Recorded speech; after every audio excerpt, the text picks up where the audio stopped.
In January 2018, the dismembered remains of a young woman were found in Macerata, Italy. The suspected perpetrator, an African immigrant.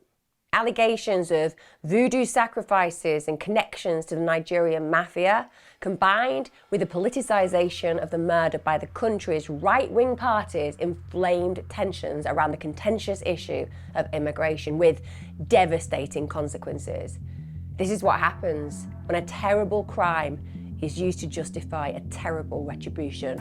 This is the murder of Pamela Mastropietro.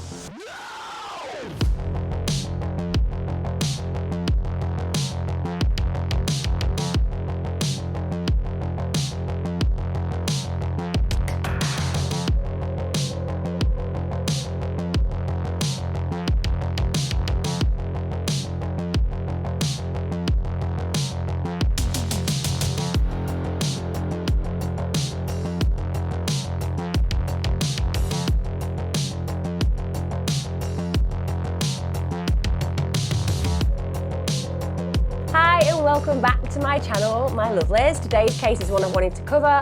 I followed it in the news and recently felt that the time was right to talk to you about it. I do not imagine a lot of you will know about this case, but the reason that I wanted to cover it is because it is so multi-layered and multifaceted, and there are so many emotions involved and invoked by the reality of what happened. And also, I have a really strong empathy for Pamela Mastropietro's family. I really do. I don't think this case got the coverage that it deserved, and it led to her mother having to take some extreme actions to get some notoriety as regards what happened to her daughter. Like I said, there are lots of different layers to this crime, and there are tensions that you'll understand play out because of how she was murdered and the resulting catastrophe that occurred because of her death.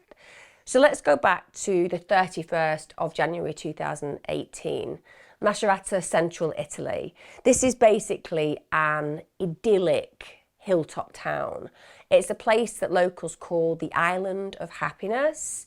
So a really idyllic place, a picture-perfect, picturesque environment. And it's here, in these gorgeous surroundings, there are really grisly discoveries made. It's in the marsh region, and it's made by a motorist who basically just feels a really uncomfortable instinct when they see two suitcases that they know is just abandoned in a shallow ditch alongside a country road. Now, that in itself is something that I think is quite unusual. I don't know about you guys. I'm not saying that I live in an area that's involved in a lot of fly tipping, but I do see quite a lot of abandoned bags and stuff by the side of the road. And I'm not necessarily inquisitive enough or drawn enough to actually go and inspect what's in them, because I fear that I may find things that I don't really like. But this particular motorist actually is one of those pro-social individuals who thinks that's just not right. And again, because it's such a picturesque area, not like the area where I live, understandably, it stands out. So they go and investigate, and it's horrifying, because inside those two suitcases are the dismembered remains of a young woman. Head, legs, arms, breasts, and her torso, they've all been literally severed, but with surgical precision. Surgical precision. And then they've been chopped to pieces with a hatchet. Now, this is obviously absolutely out of character for the area for a start, and it's a terrifying reality that this body has been discovered. Now, quite quickly, they were able to identify that the victim was 18-year-old Pamela Mastropietro. One of the suitcases that she was in actually belonged to her. Now, initially, investigators couldn't actually establish how Pamela had died. Obviously, they knew that she'd been murdered and they knew that she'd been dismembered, but they actually suspected that at that point she'd been murdered first. So she'd been killed, and then to remove and dispose of her body, they'd cut her up and put her in these suitcases. Now, this suspicion essentially would soon be confirmed, but it isn't quite as straightforward as that. So she'd definitely been murdered, but the part about then being dismembered, that's something we're going to look into a little bit further down the line in this case. Now, who was Pamela? I mean, she was absolutely gorgeous for a start. She was a young girl. She lived in Rome and Italy. And in her teens, she was somebody who'd kind of gone down a difficult path. And we all can empathise with dependency in teenage years because, unfortunately, if you're introduced to the wrong people at the wrong time and given the wrong opportunities, as a teenager, you don't have the same forethought that you will do when you're in your 30s, and you often relate to the world in an immediate context. So, does it feel good? Then I'll do it. And essentially, she ends up going out with a Romanian dealer and she gets hooked on drugs. And I think that the very fact that she's a teenager going out with a Romanian dealer, we're going to be introduced there to vulnerability. And also, what is a Romanian dealer doing going out with a kid in her early teens? That to me says something deeply and darkly wrong. And I doubt that it was just dependency that she was dealing with there. I think a Romanian dealer would probably be exposing her to a whole heap of things that you wouldn't ideally wish for her to be exposed to. She also became addicted to alcohol, so she's got dual dependency issues. And also she suffered with BPD. So borderline personality disorder. Now, again, what we know about borderline personality disorder is it's often trauma related. And it could be that she'd experienced a level of trauma growing up. It could be that the Romanian dealer exposed her to things that were highly traumatic. And as we always know on this channel, BPD means that sometimes you struggle with how you regulate your emotion. And that means that you can feel a real level of intensity where other people emotionally may not feel that intensity. And that can make you feel quite isolated. It can make you feel alone. It can make you feel very stigmatized and different. And when you have that kind of emotional pain and turmoil, you look for things that are going to make that feel less painful. And even though drugs and alcohol are like the worst things that you can do to add to those issues, it also alleviates temporarily some of that pain. So this is what Pamela is doing. She's alleviating and anaesthetizing to some degree her emotional pain using these drugs. But it's a heady mix of problems for a young girl to have. Now in 2018, Pamela is attending a drug rehab centre in the hills near Macerata. So this is something that's really positive. She's in a scenario now where she's getting tended to and hopefully she's going to alleviate some of the issues and problems and concerns that she's been facing with her actual dependency issues. She basically moved there, it's a therapeutic community, in October 2017. So she's been there a good few months. But for those of you who don't know about rehabilitation, whilst it can sound idyllic, particularly when we talk about where this particularly is. You know, it's in the hills, it's in a beautiful area, but actually it can be highly traumatizing for lots of people who go to these kind of rehabs. There are lots of rules and regulations and therapeutic input, and emotionally you're on a roller coaster ride. It doesn't always feel great. I've been and spent time at these kind of places. I've done placements there, and on occasion I have wanted to leave even though I'm there to work, literally after a couple of days, because I just genuinely felt the staff were arseholes with the people who were clients. Maybe they become desensitized to the reality of pain that those individuals were suffering. Maybe they think they didn't work hard enough. Maybe they didn't get why they became dependents in the first place. But certainly, in my experience, some of those places aren't that great. And I'm not saying that's the case here, but I'm saying it's very easy to just look at a dependent and think, they've failed the dependency route by getting clean. They've failed getting off those drugs because of the fact that they've just not got the staying power. It's not the case. It can be really affronting emotionally, very challenging psychologically, and many people do fail in rehab several times, in fact, before they succeed. So she's been there for a good few months. She's obviously invested. She's obviously trying. And even though it's this gorgeous, tranquil, peaceful location, it's overlooking vineyards, and she's in a scenario where, to us, when you think about that, it sounds quite romantic, but she's still dealing with these very challenging emotional, psychological, and dependency issues. So unfortunately, before Pamela actually completes the program, she escapes from the treatment centre. So she leaves of her own volition. And again, we can imagine that there will have been some kind of trigger for that. She's obviously not in a good place. She's obviously feeling alone. She clearly at this moment in time doesn't feel it's working for her. Even if it is, and it's en route to her fully healing, that's not where she is in that moment. And she bolts for whatever reason. Now, instead of doing what we would all wish for her to do, which is to head home, it's only 125 miles away, she actually decides instead that she's going to go for search to town because she wants to find some heroin. So first of all, we know that she probably elects not to go home because her family's going to be disappointed, and understandably so. We have every single sympathy with any family member who feels frustrated and annoyed and devastated and scared when somebody they love goes into rehab, seems to be bossing it, and then actually fails and leaves. That is really upsetting for family members, and any dependent knows that.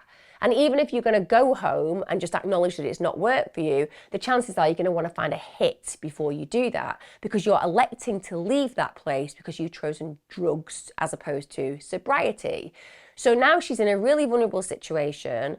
She's looking for drugs. This is an area that she isn't familiar with, and that's problematic on every single level.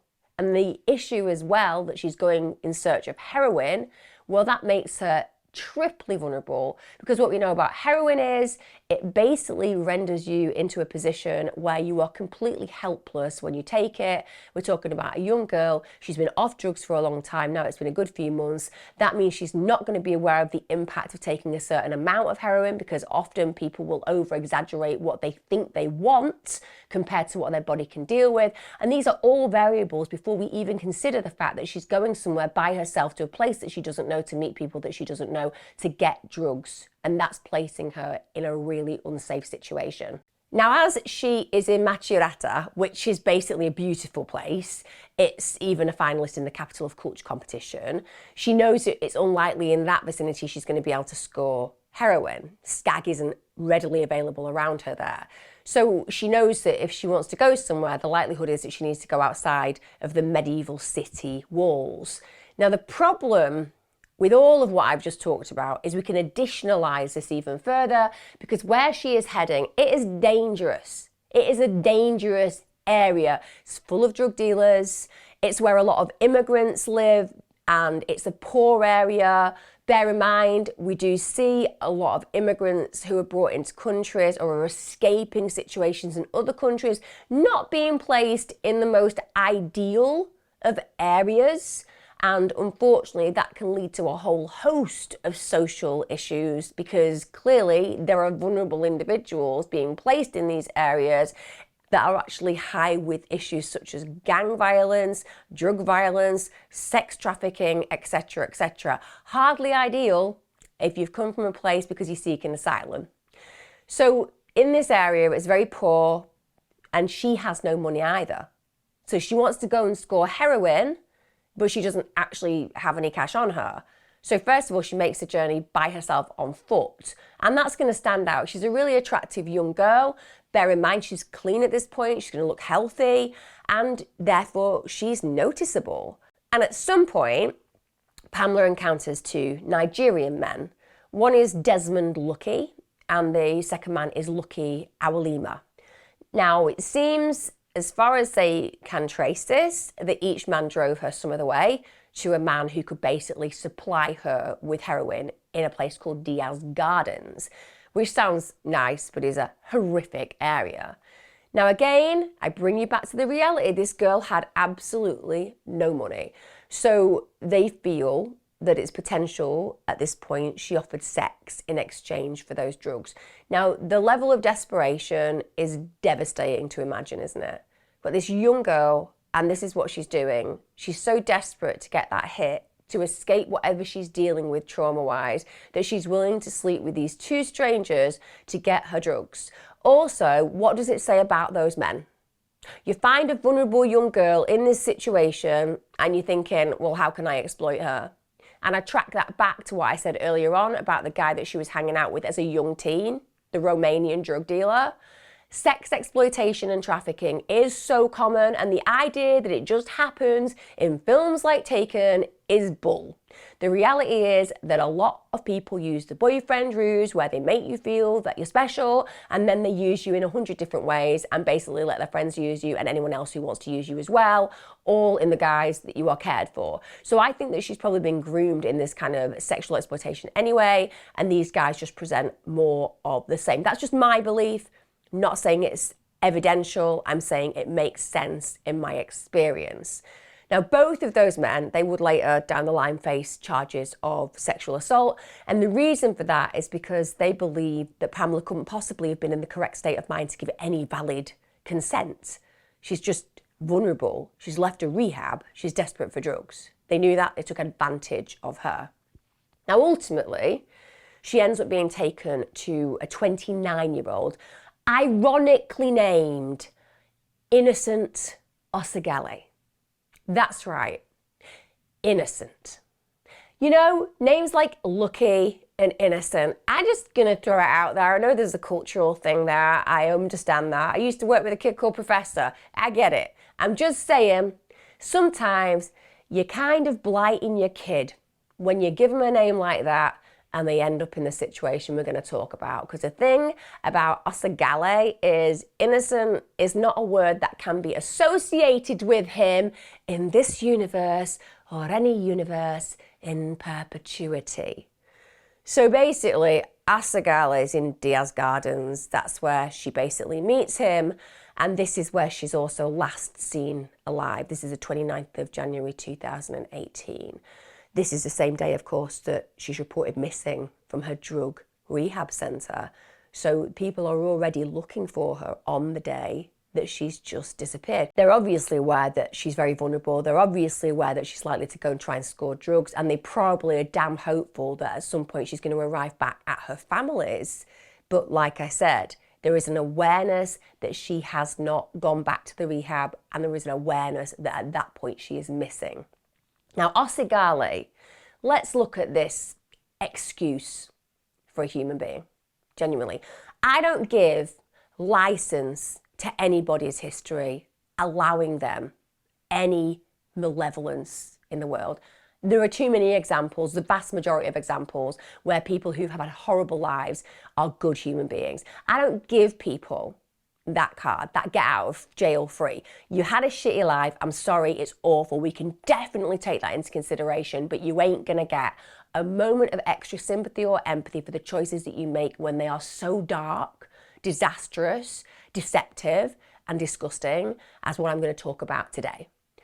So he arrives in Italy, 26th of August 2014. This was actually during a really peak migration period. Now, by 2018, he's in the country illegally. So, first of all, he's dropped off the refugee assistance programme and his visa's expired. Also, he's known at this point to Italian authorities for drug dealing. Police had actually spent months investigating this guy because there was belief that he was connected to the Nigerian mafia. And that particular criminal organisation, it is absolutely notorious, and I say the word notorious specifically, because notorious for its involvement with human and drug trafficking, money laundering, illegal immigration, prostitution. The Nigerian mafia is the worst of the worst. It is the most disgraceful of groups that do things that would keep you and I awake at night if we were to think about this too much. When I talk about the depravity that this Nigerian mafia group will go to, it is literally depraved beyond measure. Also, I don't know why this guy is even still in Italy. He outstayed his visa, he's not there legally, send him back. Unless there's a really good reason not to, send him back. This guy's involved with drug dealing. He's obviously somebody that's constantly in trouble. Why is he in Italy? Surely at that point he has lost his right to be there. Just on a common sense level. I know all this stuff about human rights. I'm the first to advocate for human rights, but you lose them when you're doing things illegally. And when I talk through this crime, you'll understand why I feel so passionately about how this human being is even allowed in Italy at this point. Now, in the 2016 study by International Organization for Migration, They actually identified, by the way, that around 80% of female immigrants arriving in Europe via the Mediterranean were already victims of sex trafficking. That's including an increased number of minors, okay? So if I seem a little bit passionate about this subject area, that's why. Because women and children are being sex trafficked by these kind of characters. And it's just offensive to my sensibilities that this goes on. And essentially, when you start to challenge the kind of criminals who are doing this, people scream human rights and they have rights too. And it's like, no, they don't. No, they don't. No, they don't. The women have rights. The children have rights. The men who come over because they're seeking asylum officially, the immigrants that come over because they're looking for work legally, they have rights. The minute that you become a criminal, you don't have rights, in my opinion, at all. Now, the previous year, Oseghale has been convicted for drug trafficking. So he'd been sentenced to prison time, and apparently he was ordered to be immediately deported following his release, but it didn't happen. And the reason that this is a massive issue is I should not be telling this story. This should not be something I have to tell you because that guy should not have been in Italy. But because it didn't happen, because he wasn't deported, even though he's selling drugs and getting convicted of that, basically he gets to go ahead and commit the crime I'm going to talk about today. So all he does, because there are so few consequences for him, he just resumes his illegal drug dealing activities. Also, his local parish, yes, the church. I know we're all about forgiveness, right? I get it. I think it's good to be able to be forgiven when people deserve it. But his local parish had basically, in spite of the fact that this is a guy, convicted criminal, somebody who's not even allowed in the country legally, should have been deported. So they've been paying his monthly rent of €495. That's for his apartment. And it's basically in central Macerata. And to be fair, that was actually higher than average rent for the area. So he's effectively a criminal who's now being sustained via benefits. And if that isn't to add insult to injury, this will, because when they investigated him, he had over €30,000 in his bank account. Also, he had 10 other African immigrants living in his 3-bedroom apartment, no doubt extorting cash off them as well. That's what the church were supporting. Now, it's understood that Pamela basically asks Oseghale for heroin. He tells her that he doesn't have any, but apparently he could get some. At this point, he calls his friend Desmond Lucky, and Desmond Lucky sources the drugs, then meets them in Diaz Gardens. It's a harrowing idea, this, because what we're talking about is this vulnerable girl trusting these strangers, and she doesn't know that she has literally fell into the viper's pit. If she could have met anyone on that journey that day, anyone else would have been preferable to the individuals that she stumbled across when she was searching for those drugs, when she was so vulnerable she wasn't thinking consequentially. It's a horrific reality that this basic child, as far as I'm concerned, finds herself in this situation. After they've got the drugs, they start making their way back to Oseghale's home, which is clearly where she intends to take them. On the way back to the property, they actually stop at a drugstore and they buy a syringe. So this is clearly the intention. Now, establishing exactly what happens inside Oseghale's home, that's going to become the big focus of the later murder investigation, because they have to piece it together. This is not something that is usual in the area, and I'll talk you through why it's astonishing what happens to Pamela. So after they get back, it's believed that Pamela basically was given a really large dose of heroin. So the belief is that she was given an amount that was going to immobilize her. So basically she would be fully at their will. Or they feel that it was injected, and after she had that injected, or she chose to inject it, she was possibly hit until she was unconscious. But either way, what the belief is that there was a purposeful and willful injecting of Pamela to a point where she was either completely helpless or where she was violently attacked afterwards to ensure that she was unconscious. Now, at some point, Lucky left. So at this point, Lucky leaves, and that means that we have Oseghale with Pamela by themselves. And this is when he sexually assaults and rapes her. And it gets worse because he doesn't want to leave a witness. It's as simple as that. And I don't really think this was just about not leaving a witness. When I talk you through what they did to her, I think you will probably come to the same conclusion. This was always an intention. These are individuals, and Oseghale is an individual who takes great pleasure, as far as I'm concerned, in killing. So to dispose of her, he stabs Pamela twice in the abdomen, and the autopsy was able later to identify those wounds, and they were able to also conclude that they were the reasons for her death. However, there's other speculation about why it occurred. So there is a belief that Pamela may have been sacrificed as part of a voodoo ritual, which to any of us who doesn't come from a culture where voodoo is considered important and also real, because you have to understand that in some areas, voodoo is so powerful that people are literally in scenarios where people cast spells on them, for example, and they die. Psychologically, the power of that belief system is enormous. So even though it might not seem normal or realistic to us Western belief system holders, if you have a real belief in things like voodoo, then essentially this kind of thing within your culture is commonplace. And whilst obviously the vast majority of people would never do anything like sacrifice another human being, the actual culture of it, the fabric of voodoo plays out. And just because you don't live in a country where that was initially practiced doesn't mean it will leave you when you move elsewhere. So apparently what was really big was voodoo within the mafia groups. It was very common for the mafia groups to perform these rituals. And the reason was they would do it to do things like wishing death on the police, investigating them. Sadly, of course, with us being Western, you can voodoo as much as you fancy. Just get a voodoo doll, stab it many times. It's not going to make a difference, love, because I don't believe in it. Honestly, get your weird brews, have a bit of a dance.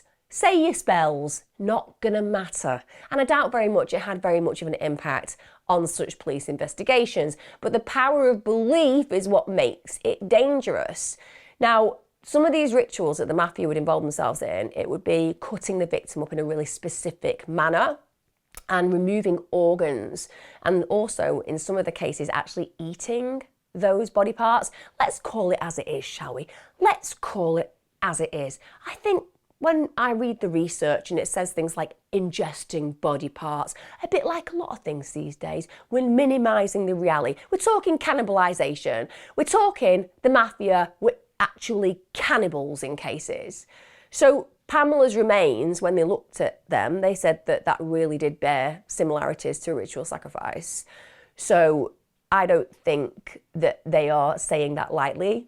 I think they're saying that evidently because they believe that's the case, that Pamela was used in a ritual sacrifice, and that they can't necessarily attribute that because people haven't said, oh yes, that's what we did. But certainly when they're looking at the injuries to her body and the way that she was so specifically cut up, it fits the paradigm. The medical examiner even concluded that she'd literally been dismembered with scientific method. So this isn't the first time, guys. This is somebody who knows exactly what they're doing. So the heart, her internal organs had all been removed from her body. All of her blood and urine also had been removed, drained. Her skin had been removed. And then on top of all those horrific things, and yes, I did say her skin had been removed, she'd then been decapitated, and her limbs and her torso had been cut up into 20 pieces. Now, each one of her body parts had literally been meticulously washed with bleach, and that was obviously partly to remove forensic evidence. But also, again, there's a ritualistic nature there, isn't there? And then the parts of her body had been stuffed into those two cases, along with the skin, which, quote, had been neatly folded like a dress. I kid you not. It makes Silence of the Lambs seem like a lame story. This happened to Pamela. This is Pamela's body. Sometimes when you start to talk about the grotesqueness and the dehumanization of an individual's life and body, you can almost forget what we're talking about because it becomes almost scientific, and the gruesomeness connects with a way that our brain wants to say, let's not think about that as a person. We have to. This is Pamela's body. They did this to her. He did this to her.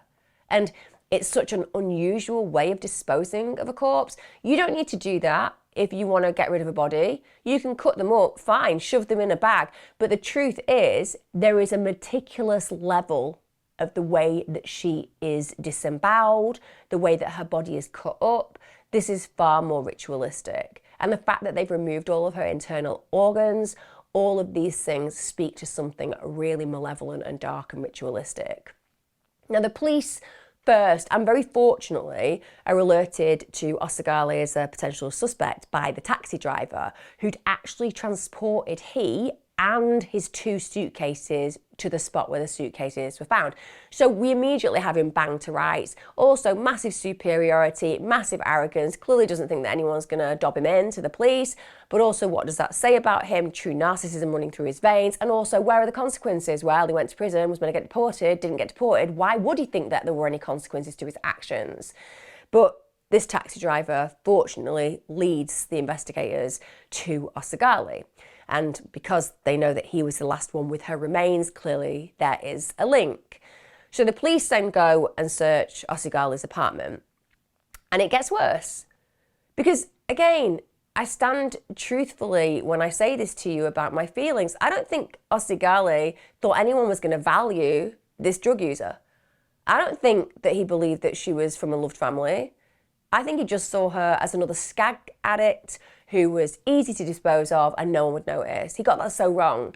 The idea that dependents aren't loved and cared for is a ludicrous stereotype. But what does that tell you about prior behaviour? Do we really believe that Oseghale is somebody who's done this for the first time? Because he seems pretty damn proficient at this kind of behaviour. And if she hadn't belonged to somebody, hadn't gone missing, hadn't been cared for, how many Jane Does and John Does turn up and we never find out who killed them, where they came from, or who they belong to? It's commonplace, particularly when it comes down to dependents and homeless people and sex workers. And bear in mind, that's what Oseghale has penned her as, just another disposable, dependent sex worker. But he's got it wrong. 1, she's cared for, and 2, people are invested in finding the grotesque killer of this poor young girl with her whole life ahead of her. So basically, in the apartment, they find Pamela's bloody clothes. They've made no attempt to get rid of them. So they're not thinking anyone's coming for them. They also found other items belonging to her, but it gets even more macabre, honestly, because as soon as they go and look in the fridge, they find body parts of hers. And the reason those body parts are there are for one reason. They're not keeping them cold to stop them smelling and getting ridden with fleas and maggots. They're there because they're going to eat them. It's there for consumption, pure and simple. Oseghale and probably the people living with him are cannibals, end of.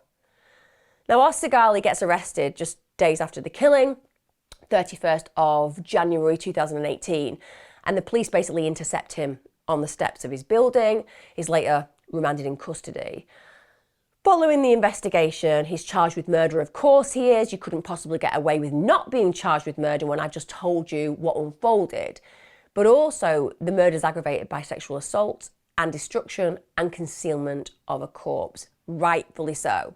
Personally, I'm going to throw it out there. I don't think we need a court case. I think Oseghale has done enough for us to just take him, lock him in a dark cell without heating, and feed him on crumbs and water for eternity. And I think he'd be lucky with that kind of punishment, because the kind of punishment that he should have is far more dire and hopefully will be doled out when he meets his maker, who is definitely somebody who begins with a D and ends with an L. And no voodoo's gonna save you there, mate. Anyway, sorry I feel triggered by this case. I feel triggered because murder cases are always horrific, but Pamela has been treated as such a worthless, disposable object that it is crucifying to imagine.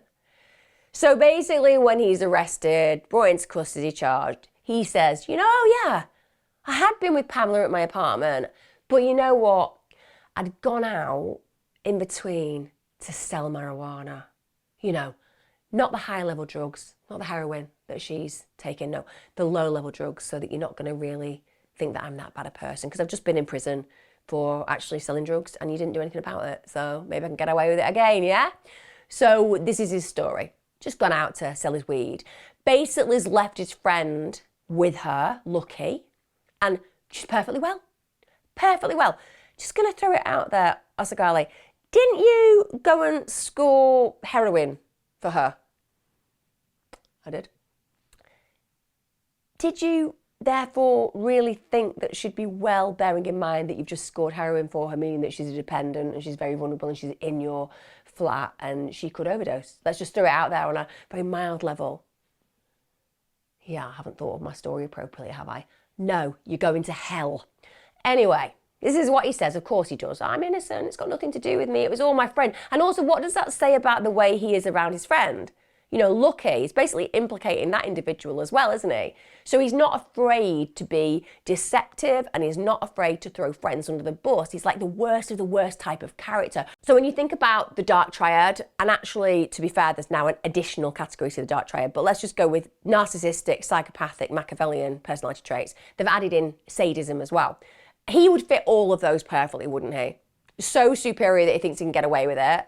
So narcissistic that he believes that if he just tells the police that he did nothing and it was his friend, that he'll absolutely be able to walk away. And also the sadism and psychopathy part, because he's gone ahead and murdered this totally innocent, vulnerable woman.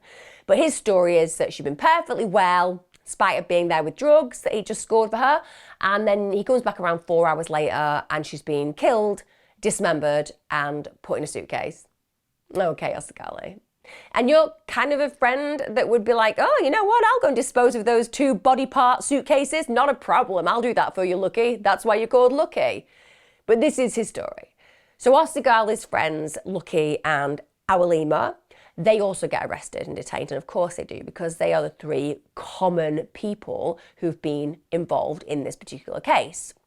Now, as part of the investigation, as they're building the investigation, the police bug their cell phones and they also are able to intercept conversations between them. And wow. When I say all you should ever need are conversations like this to give you a life sentence, genuinely, I don't know why we bother with trials when you have this kind of incriminating evidence. Bearing in mind, they're being investigated by the police. They're going to be on the best behaviour if they've got even an ounce of logic, common sense and intelligence between them. Well, they haven't. None of them have. I often say there's 3 brain cells in there and they're actually fighting, but it's actually between all of them in this case. Literally 3 brain cells between all of them, and those cells are fighting with each other. So they're intercepting these phone calls and it's horrible. So the police become really suspicious now, because Awalima states this: innocent threw parts of the corpse in the toilet and flushed them, froze the other parts to be eaten. Referred to how simple it had been as well, and added, after all, we've done worse. So again, this is evidence of malicious, malevolent individuals. This isn't joking, this isn't sarcasm, these are individuals who are stating their truth. Police also later found evidence of this horrible kind of content on Awalima's mobile. So they were able to restore deleted photos, and those photos were horrific.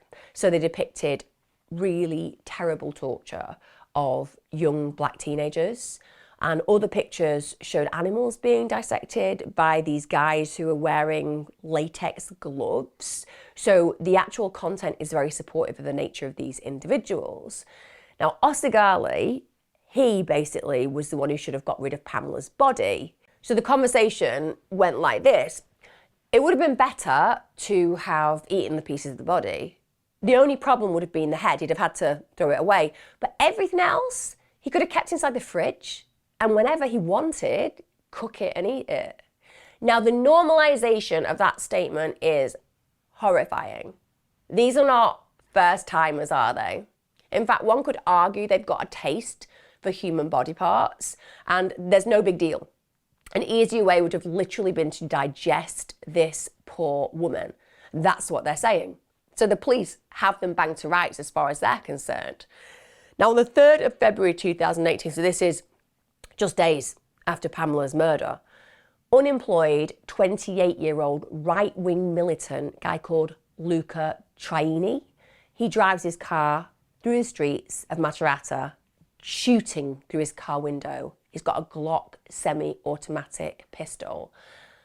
He targeted black pedestrians. So that's horrific. We've got this guy in a retribution style act. That's what's happening. So he fires around 30 shots during the course of 90 minutes and he seriously injures 6 people. Now, as the police close in, he manages to abandon his car in the city centre.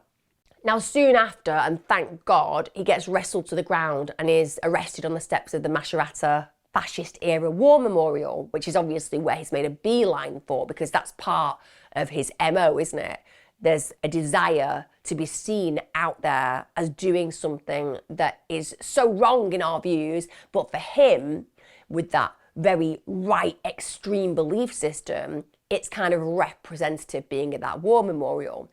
Now, he sees the police approach him, he just wraps the Italian flag around his shoulders and he makes this fascist salute, shouting, "Long live Italy," and "Italy for Italians," during his arrest. So this is political as much as it's personal as far as this person is concerned.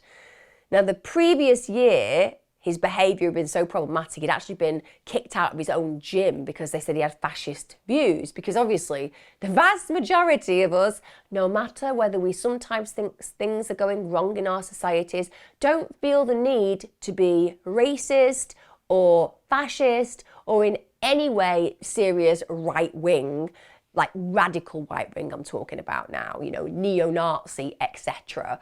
But for Traini, he's obviously gone down that radicalisation route, so to speak.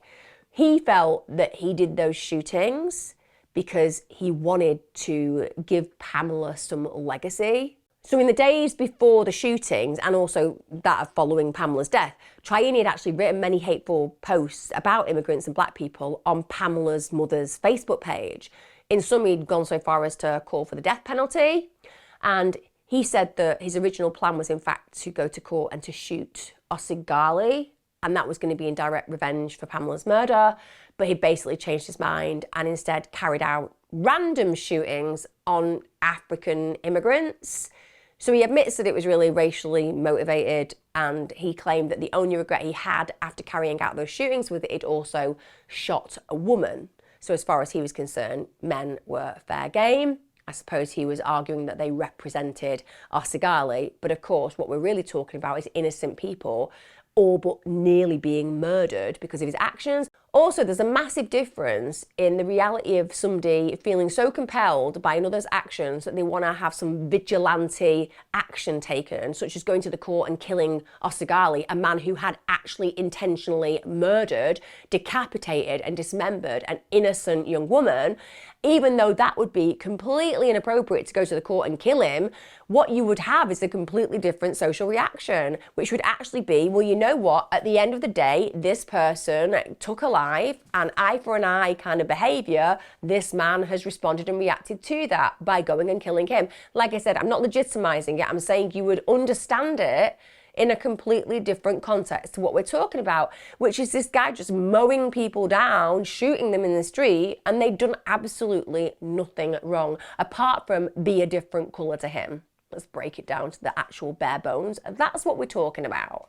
And the fact that he doesn't regret hurting men that had done nothing wrong demonstrates that he is very similar to Oseghale. You know, you can ultimately choose any side you want, but if you're willing to do this kind of stuff to people who are innocent, you kind of fit the same paradigm as the other psychopaths that you're kind of blaming for the social issues you're annoyed with. Now, it later transpired that the previous year, Traini had been a candidate in the local election. Of course he had.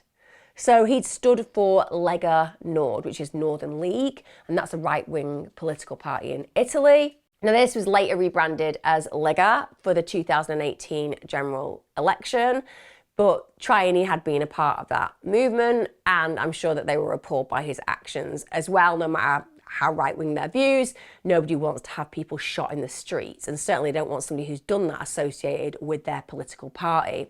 Now, Triene was actually jailed for 12 years in March 2021.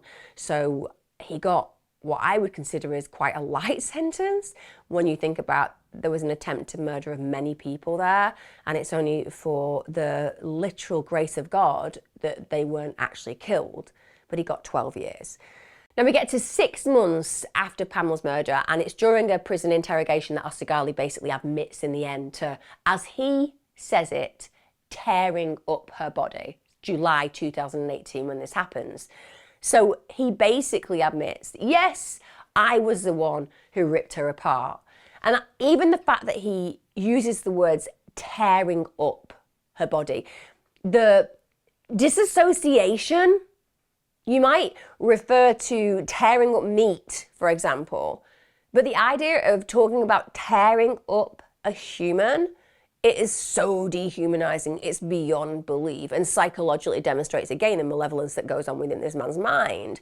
But of course, he's not going to be admitting that he tore her up for any other reason, that he's trying to distance himself from the actual murder. So he's like, yeah, okay, I did tear up her body, but you know what? That's all I did. I have no idea how anyone could come out with that kind of sentence, genuinely, and think it kind of minimises their actions. Just get this right a minute. It's like, back up. Just for a minute. Let's just back up. So, you tore up her body, your words. I tore up her body. That makes you guilty as hell. No, because that's all I did. In precision detail, you literally totally take her body apart, you wash it with bleach, you store her vital organs in your fridge to eat, and you then dispose of the rest of her body parts in 2 suitcases. I did do all of those things, but that's all I did. When you say that's all I did, what's your intention? My intention is that I'll get off for murder.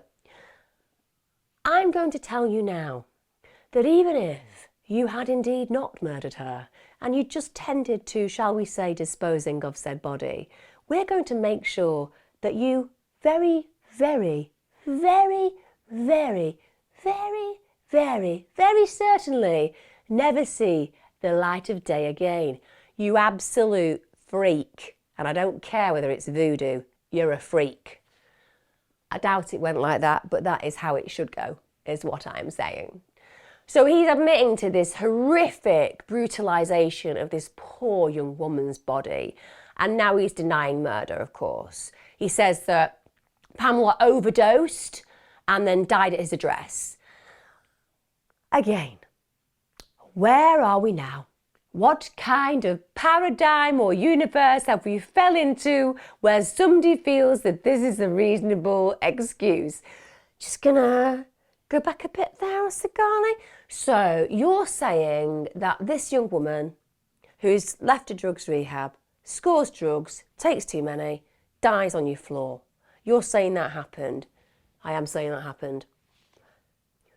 Why would you not just call an ambulance?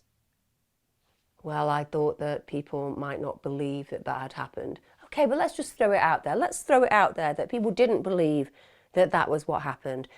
Would you say it makes more sense to then take said body and then dismember said body, remove internal organs, store them in your fridge in case you're hungry later, and then get in a taxi with 2 suitcases, dump the body so that when investigators inevitably and ultimately find the body and then trace it back through the taxi driver that took you there, you're saying that that feels less of a messy scenario to explain than the one where she just died in your lounge?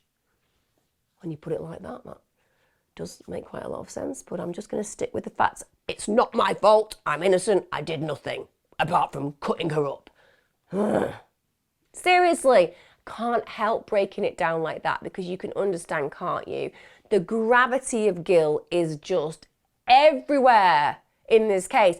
And yet he genuinely believes that if you can come up with that pie story about, well, she died of an overdose, it was her fault, her volition, that suddenly he's going to be able to sidestep these charges. It's offensive.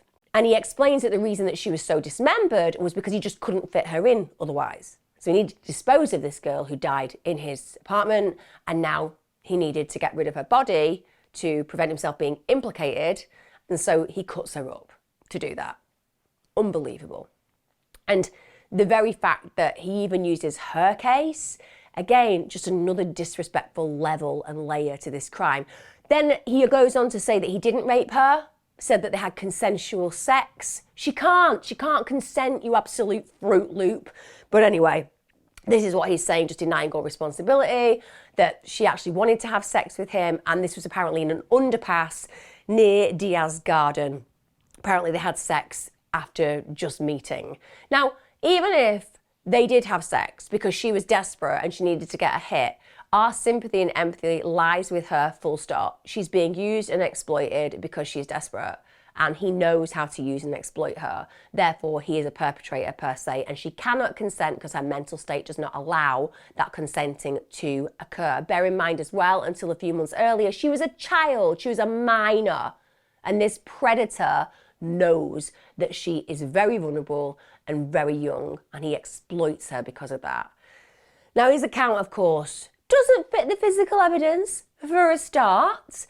So despite the fact that he's tried to remove all the DNA through bleaching her body parts, they actually are able to find forensic evidence. So Oseghale's DNA is found down Pamela's nails. Also, another thing that the autopsy was able to establish is that Pamela had been stabbed twice in the liver. So they know that she didn't die from an overdose. Also, whilst Oseghale is actually in custody, he tells a cellmate that he was in the Nigerian mafia.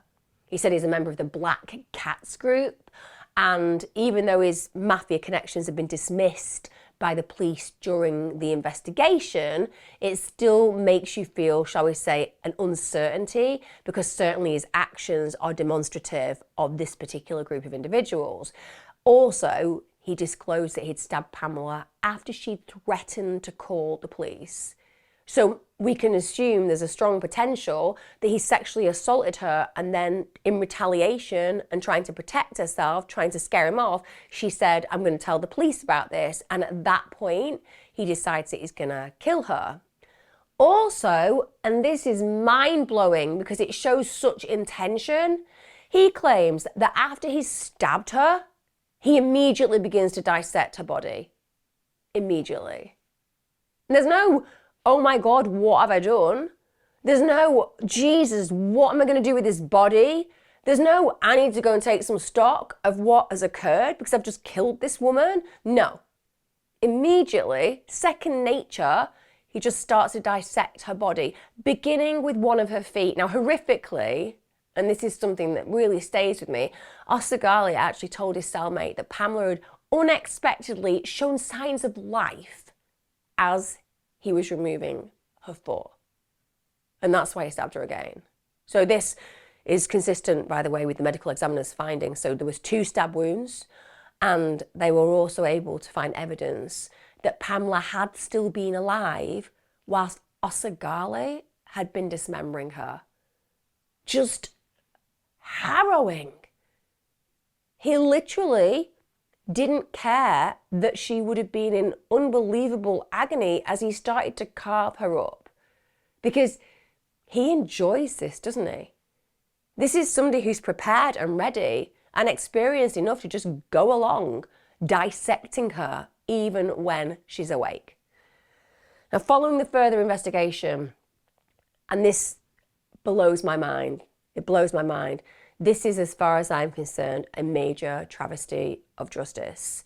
So they do this investigation, and somehow Lucky and Awalima are acquitted of all charges in relation to Pamela's death, in spite of the fact that they're texting each other and they're talking about these situations and they're admitting to doing gruesome things before this particular act. They, as far as they are concerned, are not people who are related to her actual death. Now, the sexual assault allegations, they couldn't even pursue those, as basically it's only an action that the victim can bring by themselves. How ludicrous is that? How ludicrous is it that Pamela, if she hadn't been brutally murdered on top of being horribly sexually assaulted and raped, well, then they'd have been prosecuted. But because she's dead, because she can't give evidence, even though her body demonstrates the evidence, apparently that's not enough.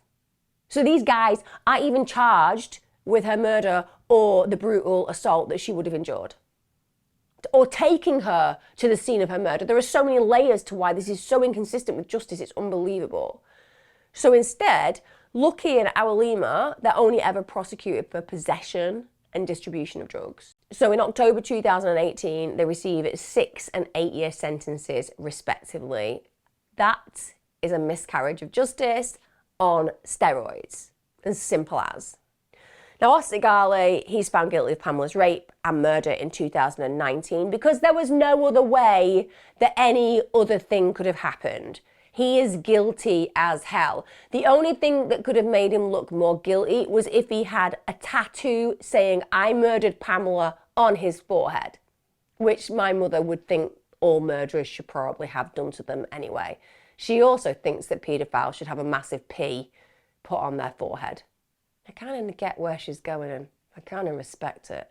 So he's found guilty of murder in May 2019. He's sentenced to life in prison. Amen. Amen for that. And that includes 18 months isolation. Again, I think we could have upped that for 10 years or so, but 18 months isolation, that's how seriously it's considered that he can't even be around other individuals. And the court justified its imposition of a life sentence because they described the killing as a homicide of unprecedented gravity, paired with a total and inhumane insensitivity evidenced by the conduction of the dismemberment of the body, lucidly prolonged for hours. Very strong words, absolutely and dutifully correct. Like I said, don't know why the other two weren't brought in as co-conspirators. Certainly don't think 6 and 8 years is representative of what we're talking about today. Now, Pamela's mother, because bear in mind, Pamela is loved. She belongs to people. She belongs to a family. Her mum's called Alessandra Verney, and she has been beyond appalled by her experience of the judicial process, and I understand why. She also is appalled by the way that her family and her have been treated by the church. You know, the church, the compassionate, patient, forgiving, loving church. Well, not for Pamela's family, it seems. So she feels really let down by the system. She feels that it took a long time for any form of justice for Pamela. And even though Oseghale got the conviction and the life sentence, the other two basically have such minimal sentences, it's embarrassing. But also, Oseghale then tries to appeal his conviction for the sexual assault element of the crime. So basically, he argues it hadn't been adequately proven at trial. Sorry, is it possible that we just double his sentence? And you know the 18 months in isolation? I've got a new idea. Now, it's a bit left field, just throwing it out there. Some of you human rights people out there, you might be a little bit up in arms, but I've made myself the mayor of the area, and so I'm gonna make these rules now. So we're gonna double the life sentence. I know it's irrelevant, he'll be dead anyway. We're just gonna do that anyway. Double the life sentence. And then, you know the 18 months in isolation? Well, I would like the first 18 months to additionalize. You know those guys, the really big ones that no one likes in the prison and everyone's scared of? Yeah, they are going to spend the first 18 months with Oseghale. And then, again, people are going to be like, what? This seems a little bit out there. But you know snakes? You know the really dangerous snakes that don't kill you, but they're dangerous because they bite you. And they do have some venom and it makes you feel like you've got bad flu. Well, we're just going to put him in a cell with those for the next 5 years. Just 5 years. And actually, funnily enough, I want to trial this with the 2 guys who went down for drugs charges. Let's do that too. It's totally fine. I've made a new law. Sorry, I digress. I'm just living in my little fantasy world where things of justice play out as they should. The fact that he wants to try to get off for the sexual assault element is devastating as far as I'm concerned, because you are putting Pamela's family through this. And the whole aim of that was he wanted to secure a reduction of his life sentence. So he doesn't believe that he should be in prison for that time. That's how little he values Pamela's life. It's just a woman, just a body, just something destroyed, just a family destroyed, but who cares? All that matters is this guy's freedom. Now, Alexandra, she finds it really difficult to accept the reasoning that they gave for allowing him the opportunity to appeal. Because even if it's successful, so even if he does prove that the sexual element of that crime was unsafe when they tried him, even if there's a technicality there, his conviction for murdering and dismembering Pamela would still stand. So basically, he's spending public money, he's getting all this attention, he's continuing the pain of the family, and it's going to do nothing because he's ending up with the same sentence. Now, for me, that genuinely again demonstrates that narcissism. He wants attention. He wants to feel a level of control. And it's offensive that anybody would legitimize that desire and actually bring that to life. Now, as Alexandra understandably feels that the actual murdering and dismembering of Pamela's body justifies the life sentence alone, it absolutely does. So in protest, when Oseghale's recent appeal hearing happened, this is in January 2023, she actually walked in wearing a t-shirt which was absolutely designed to shock. It was designed to send out a really strong, powerful message, one that said, I won't be silenced, I won't be afraid, and you will see what this monster has done to my daughter, to our lives. Because when you decimate somebody's body, when you murder somebody, you don't just decimate their body, you decimate their family structure. You traumatize their future. You take their serenity and sanctuary. You take their safety. So this message was incredibly powerful because the t-shirt featured the image of her daughter's dismembered body. It was pictures taken when her body had been laid out on the pathologist's table. And that was very brave. It was a statement of absolute truth. This is what he did, and you're paying attention to his whims for this appeal. It's inescapable when you see those pictures that Pamela was literally cut into pieces and discarded like rubbish. She said, did he not exercise enough violence to merit life imprisonment? Anyone who saw those images know that if they were made public, they would shake consciences. Absolutely. Every day of the week. Because when you make actions real, when you're introduced to the scenes, when you look and cannot look away, you can't escape the inhumanity of the individual who carried out the attacks. It brings the reality into sharp focus. And that's what she was intending to do. And Alexandra is also really angry that the authorities didn't prosecute the other two suspects in this case, Lucky and Awalima, because she believes that Oseghale had accomplices, and so do I. She says, I know he wasn't alone. They blamed it all on one person simply to avoid exposing the rottenness behind it all. And again, having looked at the evidence, having researched the case, I'm going to say I absolutely 100% back Pamela. I'm with her on all levels there. And furthermore, to add insult to injury, Pamela doesn't feel that her family has at all been supported by the Catholic Church. And I'll tell you what, she's got damn right to those views. She's got good cause to that belief system. Because first of all, and everyone's going to have a different political belief, and I'm going to show some neutrality, but also I cannot move away from the emotional reality of what we're dealing with today.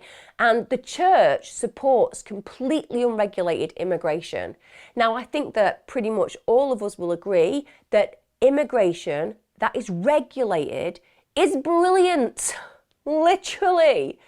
Why is our NHS in the UK in such a state? We can't recruit doctors and nurses. And when people come from overseas and can fill those positions, it's an easing on the pressure that we face over here. And also, of course, diversity is something that brings so many shades of positivity when it's done right. So you can't support unregulated immigration, because that brings a whole heap of opportunists for the wrong reasons. You want regulated, you want people to be able to move freely to some degree amongst countries with a level of regulation. But because the church basically views it as a Christian duty to accept anyone no matter what, the consequences mean that people that you or I or anyone with any ounce of morality would not wish to have in our neighbourhoods. You know, you think about Oseghale, he's the poster boy for the perils of completely unregulated immigration. Now, we all want genuine refugees fleeing war and persecution to benefit. Absolutely, every day of the week. People who are genuine asylum seekers, absolutely, every day of the week. You can't be a compassionate society without agreeing that that's important. But when the church is saying unregulated would be welcome, your door is wide open for organised criminal gangs to exploit opportunities for drugs, sex trafficking, and everything in between. You cannot be completely blind to a serious consequence of a Christian act because they claim it's Christian.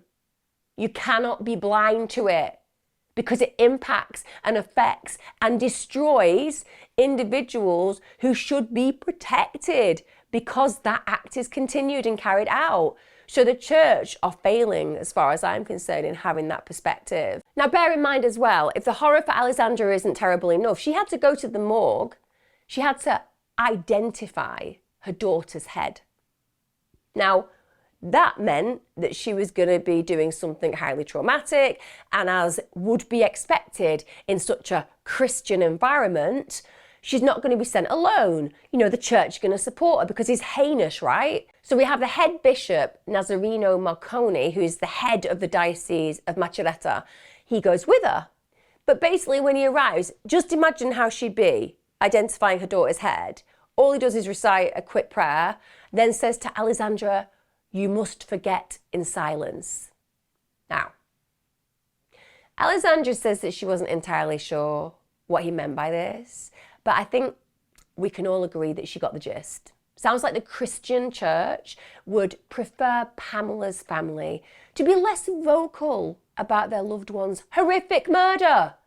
You must forget in silence. I tell you what, Bishop, you and me are not going to be on the same page where that's concerned, because you ain't going quietly.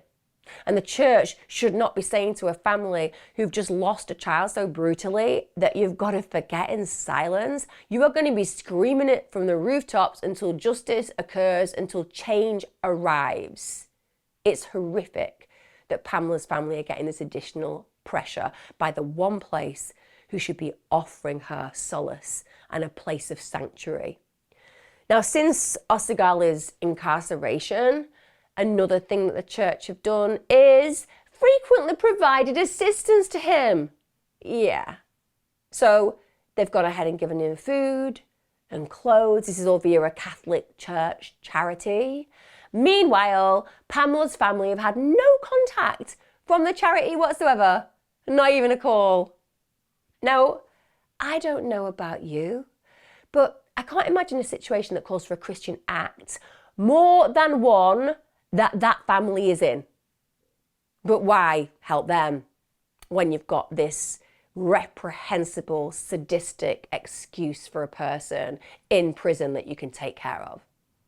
Now, Alexandra stated this: the church is merciful with the devil, but not with my daughter. Amen to that. Amen to that. And you know what? It just plays in to a lot of the feelings that I've got about a lot of organised religion and the darkness within the depths of some of those areas. Listen, you all know I've got a faith.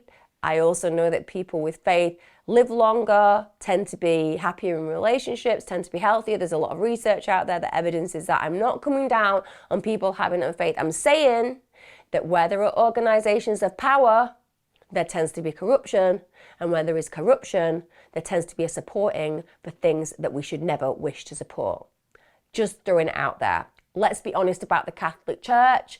My God, I should probably do some videos on some of the horrific sexual abuse cases carried out by priests and some of the horrific murders carried out by nuns.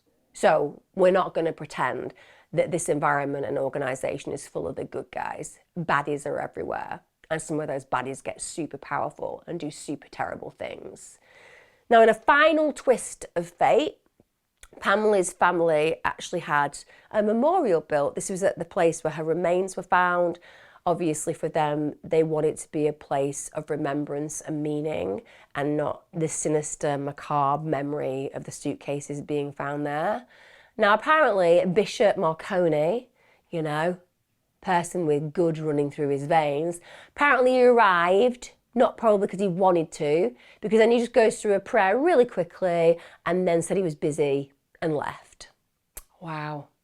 Just makes me want to, you know, say a few Hail Marys in his honour. Genuinely, what we're seeing there is a complete absence of empathy and sympathy for Pamela's family. Who knows? Maybe the truth is that that particular bishop believed that because Pamela was a drug user, that she kind of deserved what happened to her. Because believe me, those kind of bizarre stereotypes psychologically exist in people as well. It's a harrowing thought, but it's certainly a possibility. Now, there's no doubt that Pamela's murder has exacerbated anti-immigrant sentiments in Italy, particularly in Macerata, where the killings occurred. Bearing in mind that that actual town had previously been really welcoming. It had been a left-leaning place. It wasn't used to violence. However, that crime, the killing of Pamela, it just provoked a hell of a lot of xenophobic feeling. People felt really scared in the area. And that meant that the right-wing parties obviously exploited Pamela's murder for their benefit. That's including Lega.